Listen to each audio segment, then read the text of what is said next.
YouTube subscribers on the planet. That's you. And I'm 50 plus today. First, I want to give a shout out to those two folks there you saw at the very beginning. One was one of the UBS. He's also a Melton driver, and then another UBS that I met in the at the Love. So, um, by the way, if you guys see me out and about, man, stop and say hey. I really appreciate it. And hopefully you ain't sick. That way we can take a picture. Okay. I guess if we was out there and you were sick, you probably wouldn't know it, right? So, anyway, if you see me, let's take a picture, okay?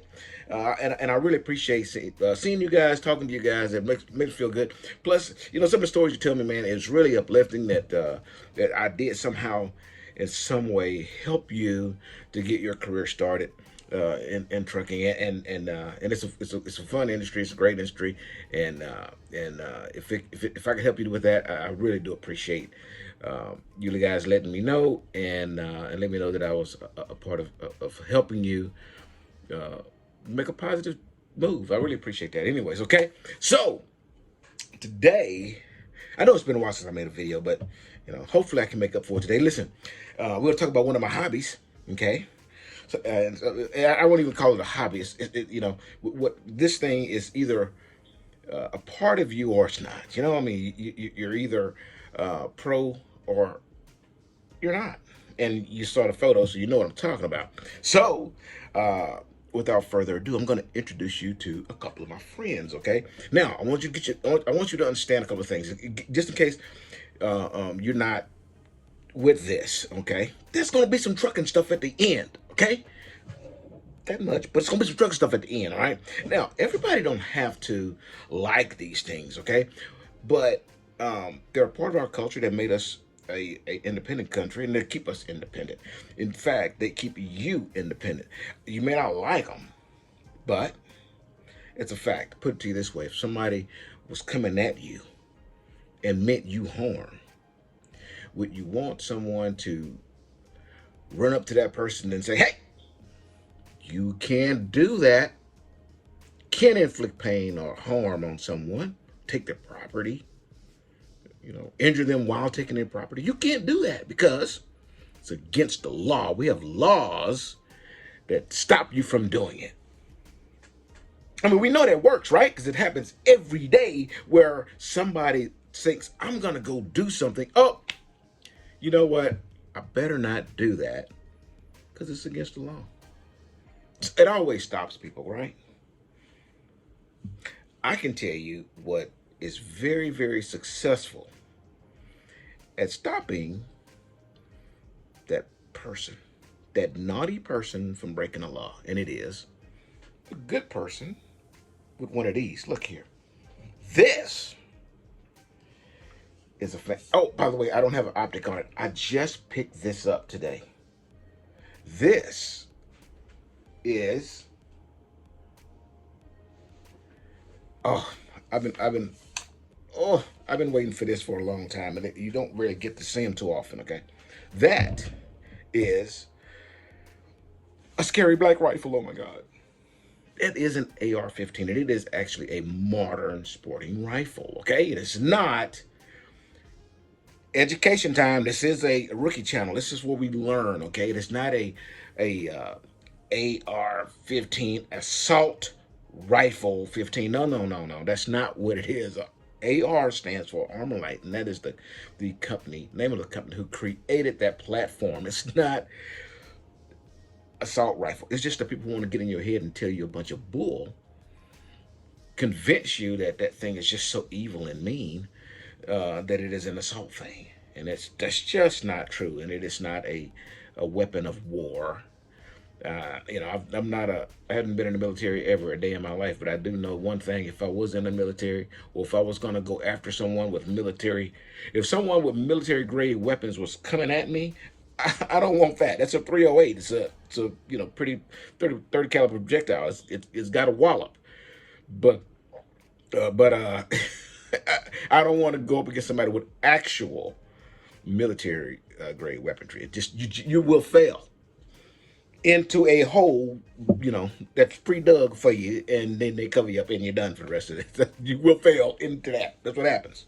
Okay? So don't think that something like that is such a mean and ugly thing. And tell you what, the vast majority of American citizens like myself use these type of rifles to just go to the gun range and then shoot at paper targets and see who can shoot the bullseye the most times.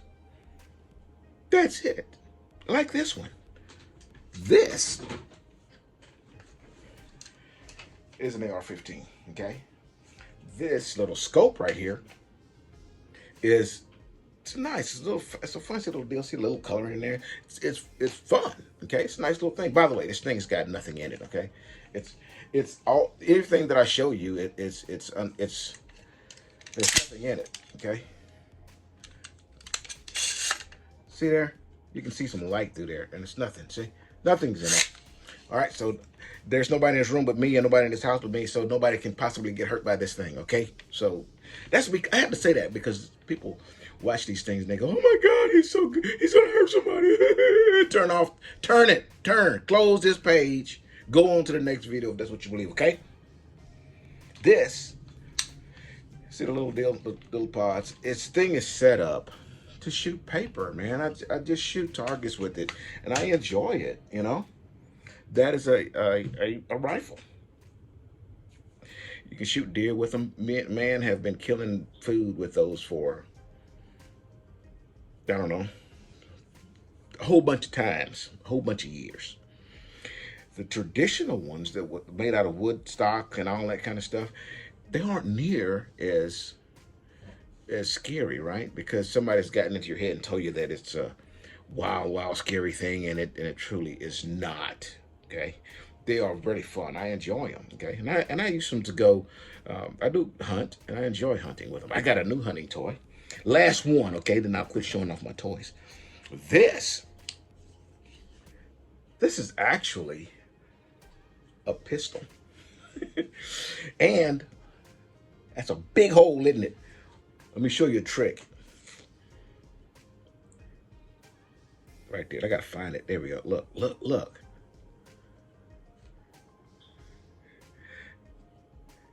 That is a 50 Beowulf.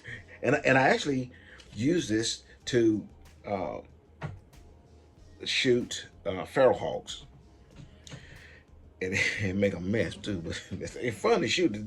About $5 a shot, but they're fun. I enjoy them. Okay, and it's just something else that I do with my time. I can't spend every minute, every moment of my life in a truck. I still have things that I like to do and hunt and fish. I shoot sporting clays. I got a plethora of shotguns where I shoot sporting clays and skeet and trap. It's a lot of fun. If you don't know what any of that is, that's those little round discs that fling in the air. They go pull, and they swing the gun and shoot and bust the little clays. Okay, it's fun. Not everybody who has a gun is gonna, inflict horrible little things. There's a group of folk, and these folk raised by their parents, and a lot of them graduate high school and say, you know what? I think I'm going to go to the United States military. And then that's what they do. They go to the military. And then they do this, and they say, I'm going to uphold the Constitution, and I'm going to do all these, upholdy things for my fellow brethren, the citizens of the United States. And then they become military personnel. And their job is to fight for freedoms and fight for our constitutions and a Bill of Rights, and that you and I can do the things we enjoy, things we like. Okay, and a lot of them don't get to come back home. They've lost their life, or given up their life for you and I to be able to do the things we want. Okay, so to not allow someone to have fun with the stuff that they like because you don't like them. Why don't you say that to somebody who's lost someone fighting for the rights for that person to do what they're doing legally? Think about that for a minute. Think about this, and then I'm going to get off my little bandwagon with my toys. Think about this. What would happen if the government decided to ban religion, ban churches, and no one can go to church anymore? What do you think about that?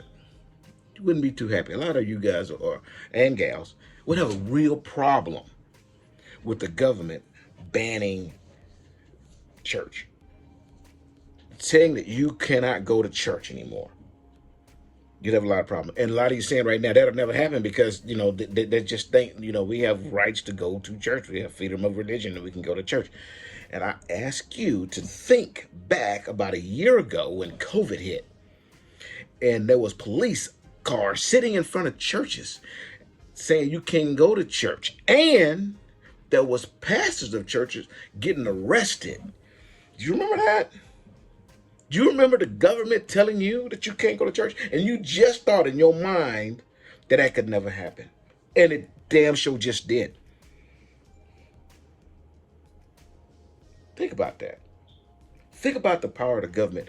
You don't care that the government wants to say or try to trick your brain into believing that these rifles that I showed you, these mortar sporting rifles that I showed you, that are made by a company called, or invented by a company called Armorlight, Armorlight, don't really mean that. It wasn't really invented by that person. Just forget that history. It doesn't even exist because that AR stands for assault weapon, and they want you to keep that in your assault rifle. They want you to keep that in your head, keep that in your eyes, and put it into your eyes, put it into your ears, so that you then let it come out of your mouth, which makes it true to you. Okay? That same group of people may someday come after you.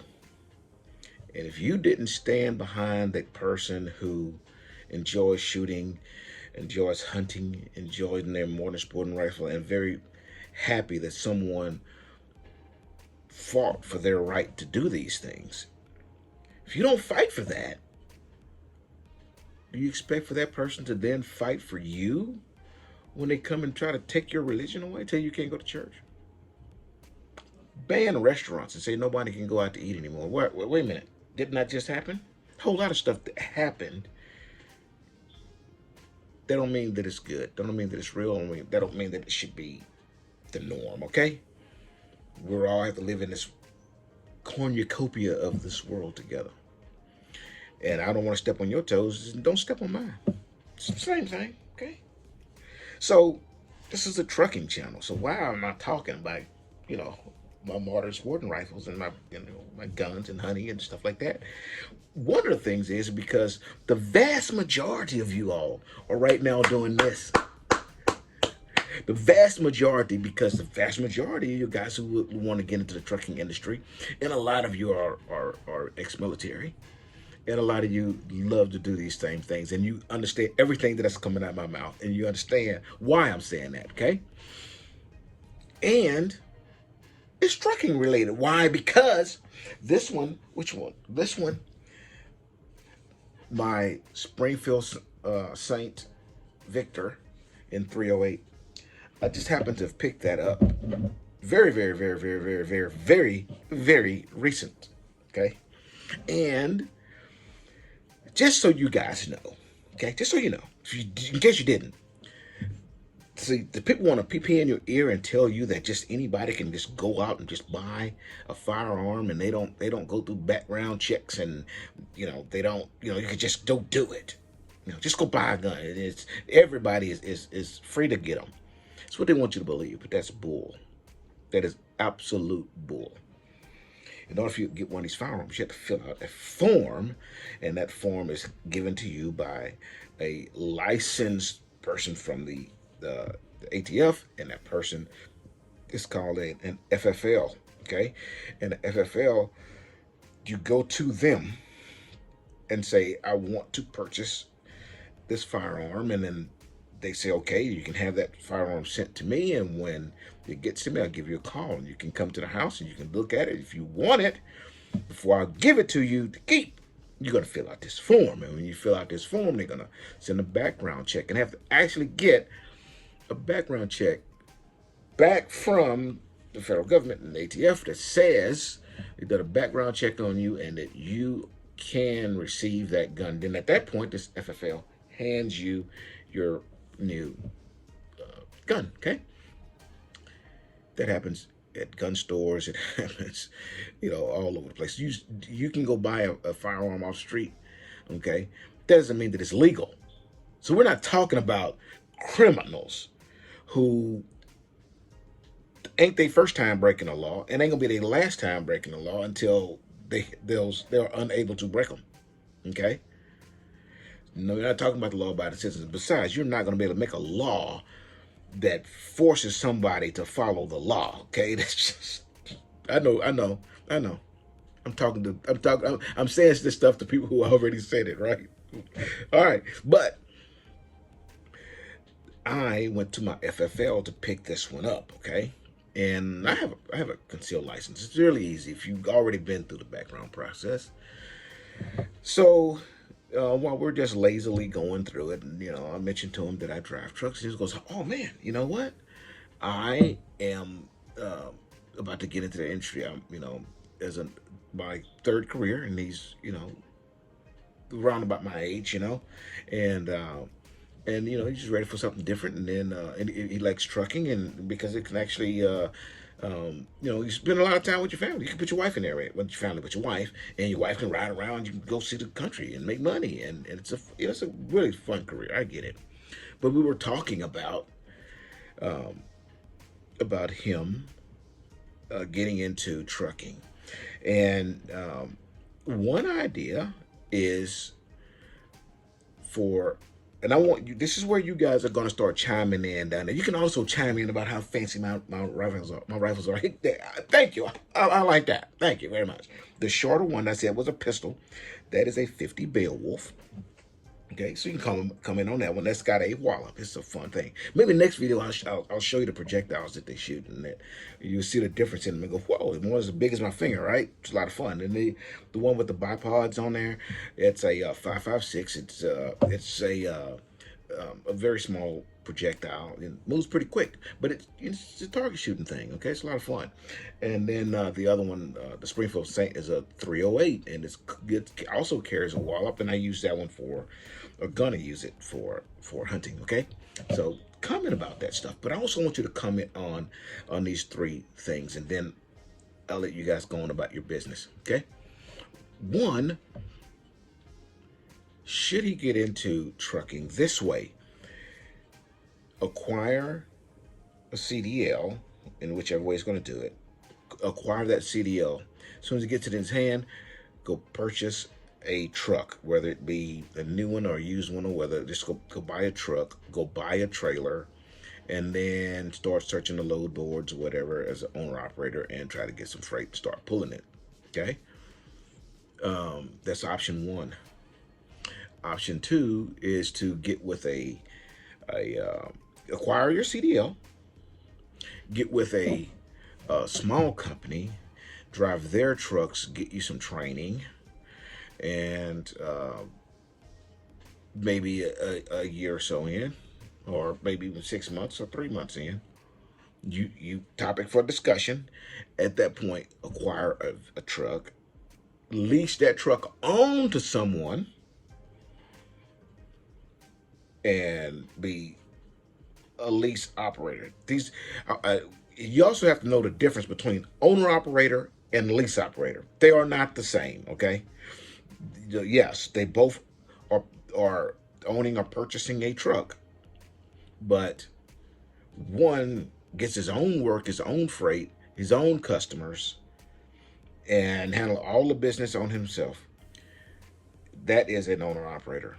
A lease operator then leases his truck. It's his truck, but he leases that truck onto another carrier using their DOT numbers, their insurance, their everything, and they give him the freight, and he hauls it around with his own truck and trailer, his own equipment. Okay, that is a lease operator. Yes, he owns a truck, but he is not an owner operator. And I know people are going to say, "Oh, yeah, well, you're splitting hairs." No, I'm not splitting hairs.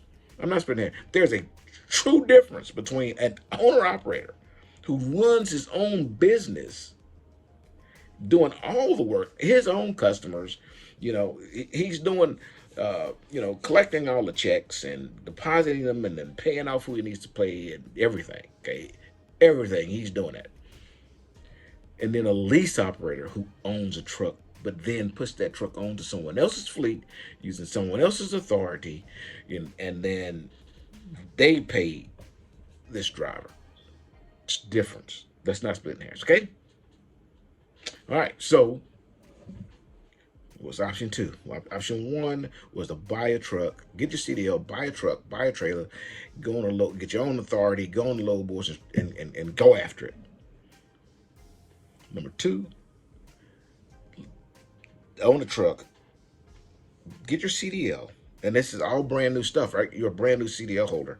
You're gonna get your truck and a trailer right after you got your CDL. No experience, okay? You just got a truck and a trailer and a CDL, and then lease that truck onto a smaller company, and then use their authority, their freight, and get going that way. If you can make that happen, because you got no experience, okay? Or what the very, very vast majority do, and that is go to a carrier with your CDL in tow, get with that company. That company will then put you with someone like myself, a trainer, and then you'll be out with them for a certain period of time, and then they'll put you out in a truck by yourself, and then you'll go out and start gaining some experience to later on get to the first or second choice, okay? That would be choice number three, okay? So my FFL, who really good guy, he's of course gotten opinions on how he should pursue. Okay, now I do know that my channel is a rookie channel. Very vast majority of people who watch my videos are rookies, but I have some guys in there that are experienced drivers. They are owner operators, or they have their own trucks that are leased on, and whenever they comment, they are not like the very vast majority of YouTube. These are the Ubiest, and they don't speak that way. They come at you with the truth, honest opinion, and say what's on their mind. They give some good advice, and those guys, I need you to help my FFL here, okay? By the way, just so you know, I'm not the only person he can take care of, okay? If you live in Houston and you need an FFL, I would like for you to inbox me so that I can get you his information. And this is for what he charged to do a transfer, far less than the vast majority, okay? And he makes himself available, okay? So if you want, basically what happens, guys, in case you don't know, I already gave you three choices, so now I'm back to guns, okay? We're done with trucking for a minute. Till the next video, okay? But listen. This is the way it happens. You can go onto a site and purchase a firearm, but you cannot have that firearm mailed to you. It's got to be mailed to your local gun store or your local FFL, okay? And a gun store is an FFL, okay? But individuals, hobbyists, or making a small business out of it, acquire an FFL, and you can then have that weapon that you purchased online sent to the FFL, and then they'll let you know when it's there. And this is who he is, okay? Yeah, so if you're in Houston and you're purchased a firearm online, and you want it to be sent to someone who's honest, going to be around, and for you to come pick it up and do everything by the book, you need this guy, okay?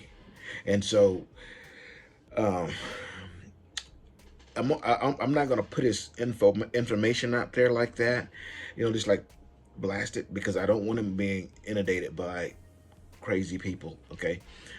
If you're interested, then in getting in contact with him so that you can then have your use him as your FFL, then inbox me down there, or just write a comment down there, and I'm going to give you the information. And then after I'm sure you got it, I'm going to delete it until someone else who's serious want to be taken care of can give him a shout. Really good guy, and I've used him, a few times, and I'm going to continue to use him because it's just convenient, and he does things right. So he also is going to become a driver and could use you guys' help in making a good, solid decision. And he already knows how I feel about the situation, but why don't you guys reach out to him and say, down in the comments and say, hey, I think you should do it this way. I think you should do it that way. But I want you guys to know what you're talking about, okay?